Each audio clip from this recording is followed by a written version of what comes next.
जज्बात दिखाते हुए वो आगे आया था। किया मतलब समझी नहीं मैं। इसने जरदाद को इस से पहले कभी ऐसे नहीं देखा था। पता नहीं खुद भी समझ नहीं पाता हूँ मैं कि किया हो तुम मेरे लिए। जरदाद ने धीरे से इसके हाथ को थामा था। दानिन बदक के पीछे ही वे थी। जरदाद प्लीज मेरे कमरे से निकल जाओ। उसी वक्त दानिन की धड़कनें बेतरतीब होकर ऐसे शोर करने लगी थीं कि वो घबरा गाफिए थी कि ऐसे क्यों हुआ। प्लीज जरदाद चले जी मलिफ। इसने धक्के के से अंदाज में जरदाद के सीने पे हाथ रख के इसे बाहर को धकेला। वो नाक और मीना दोनों फला के तेजी से बाहर निकल गया और वो अपने धड़कता दिल को लेकर फर्श पे बैठती ही चली गाफे।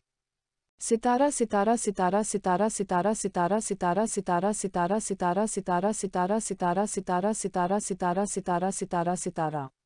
मिनाल मेरी शर्ट प्रेस कर दो।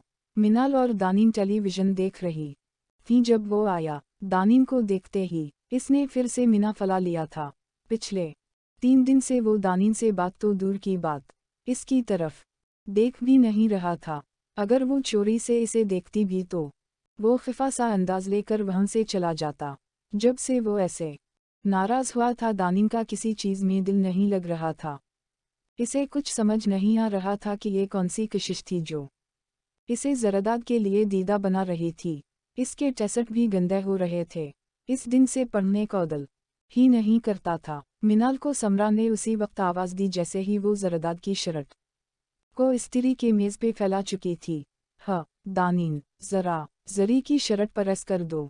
मैं अम्मी के बात सुनकर आती हूँ। वो उजलत में दानिन को किकर चली। गाफिए अभी दानिन मेज़ के पास ही अलिफमद्दा ये थी कि वो नाक फैलाकर इसके पास आया। अकेली बुनियान पहन रखी थी। इसके मजबूत बाजू और चौड़ा सीना इसे एक पल में ढेर कर देने की हद तक दिलकश बना रहे थे। छोड़ो काफ़ ये ज़रूरत नहीं। मेरी शर्ट को हाथ मत लगाना। इसने झटके से अपनी शर्ट वहाँ से अलिफ्टे दो चश्मी है अलिफ ये थी। हटू यहाँ से। वो इसे इस्त्री के पास से हटने का कि रहा था। एकदम से अलिफमद्दा नुनसीन वो का गोला सा था जो इसके गले में अटक गया था। वो तेजी से वहाँ से भागी थी। इससे पहले कि जरदाद इसके गालों पे बहता इसके आंसू देख लेता। सितारा सितारा सितारा सितारा सितारा सितारा सितारा सितारा सितारा सितारा सितारा सितारा सितारा। चाय का पानी केतली में बार बार उबाल खा रहा था और वो पास खामोश खड़ी थी। नाखून बार बार दांतों में डाले वो अपने दिल को काबू करने की नाकाम कोशिश में लगी रही। फिर चाय कप में अंडेलते अंडेलते इसके हाथ धीरे से कांप रहे थे। चाय का कप लेकर वो जरदाद के कमरे के आगे बंद दरवाज़ा को घोर रही थी। फिर अपने मन भारी हाथ को दिल की बेताबी के हाथों मजबूर होकर इसने उठाया था और दरवाज़ा पे दस्तक दे डाली। वो गिटार पे किसी धुन को बजा रहा था जो इसे बाहर भी सीन नलिफे दे रही थी। इसका कमरा छत पर भी इसी लिए था कि गिटार की और इसके गाने की आवाज़ नीचे ना जाए। दस्तक के बाद इसने दरवाज़ा खोला था। वो सामने अपने पूरा जलवे लिए बैठा था।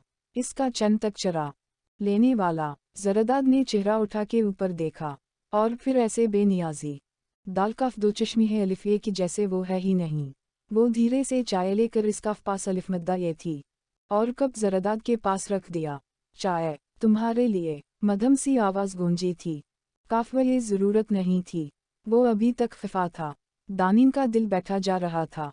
मुझे ज़रूरत है इसने हल्की सी आवाज़ में कहा। क्यों? इस दिन तो ऐसे अपने कमरे से निकाला था मुझे जैसे मैं तुम्हें खाने लगा हूँ। बड़ी खफकी कैनदाज में जरदाद ने कहा। दानिन अपने दोनों हाथों को मुसने लगी। मुझे मुआफ़ कर दो प्लीज़ रोहानसी सी आवाज़ में कहा। हम मीम मीम मीम। वो गिटार एक तरफ रख के सीधा हुआ। तो बस हो ही गाफे मेरे आगे इसकी अकर की। जरदाद ने कैमनगी से सोचा। ज़ेहर लग रही थी इस वक्त से वो अपने सामने बैठी। चाय का कप उठाकर अपने मीना को लगाया और प्यार भरी नज़रों से इसे देखा। वो जो इसे पहले ही मोहब्बत से देख रही थी एकदम से सटपिटा सी गाफे। जरदाद को इसकी बेचैनी पे हंसी आ गाफे। वो तेजी से अपनी तरतीब धड़कने संभालती नीचे को भागी। पीछे से इसे जरदाद का एक जानदार कहका सीन नलिफे दे रहा था जिसे वो किसी और अंदाज में ले गाफे, जबकि जरदाद ने कहका किसी और वजह से लगाया था। दिल दिल दिल दिल दिल दिल दिल दिल।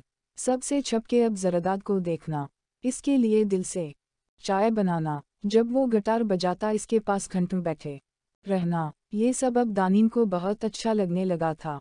पढ़ने को किताब खोलती तो जरदाद की कुछ बातें जहन में घूमने लगती, वो खो सी जाती, लब मुस्कुराने लगते, अनजाने एहसासात दिल पे गुदगुदी करने लगते। घंटों दम साथ है बिस्तर पर इसकी अपने ऊपर गाड़ी इन आँखों के बारे सोचती रहती। पास पड़ी किताब के सफ़े पंखे की हवा के साथ अथल पथल होकर पागल होए जाते। पर वो तो पगली हो चुकी थी, कच्ची उम्र में मोहब्बत के समंदर में बना तैराकी सीखे ही गोता लगा चुकी थी, अब डूबना तो तय पाया था।